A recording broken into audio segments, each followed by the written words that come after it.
Now, given the formula, how do we find the slope? Well, first we need the formula, which is y2 minus y1 over x2 minus x1.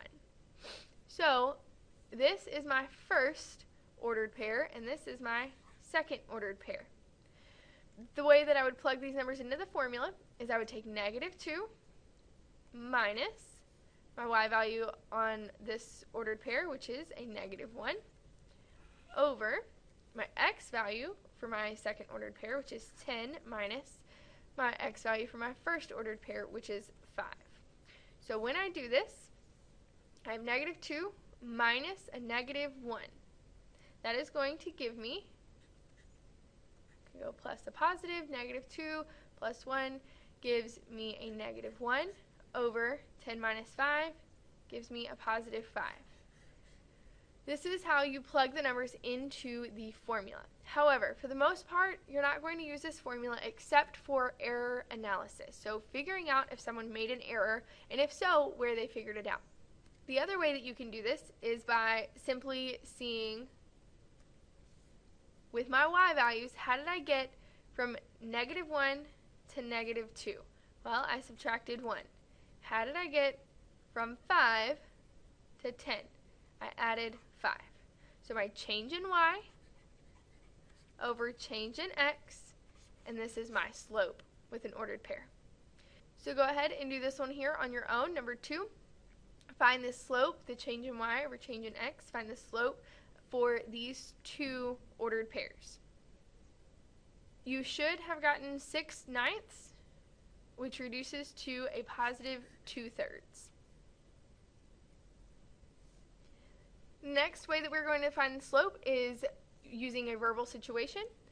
So the cost of joining the local gym includes an initial fee of $50 and then $35 every month. So the first thing we're going to do is write this into an equation. So I'm going to translate it, and I'm going to make sure that it is in slope-intercept form, y equals mx plus b.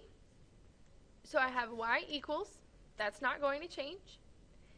And then my fee that is for every month is the $35, so that ends up being what's connected to my x, my coefficient or my slope, and then plus my initial fee of $50. So my slope in this situation is the 35. So m equals 35. Now with graphing, we try to find what I call pretty points. Pretty points are when the x and the y are whole numbers, negative or positive whole numbers, but they have to be whole numbers in order for them to be pretty points. So my first pretty point that I immediately see is this one here. And then you'll notice that there are several on this graph. So I'm going to use this point here and then this point here. I can pick any of the points on this graph as long as they are pretty points. So when I'm graphing, after I find some points, I have to find my change in y over change in x, which also can be called the rise over run. So from this point to this point, I rise and then I run. So to figure out how many I rise,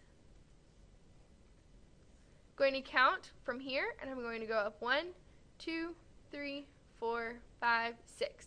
So I went up 6, so it's a positive 6, and then I calculate my run. How far did I go horizontally? 1, 2, 3. Well, I went in a positive direction, 3. So positive 3. Now, whenever I reduce this fraction of 6/3, that's going to reduce to 2. So m equals 2.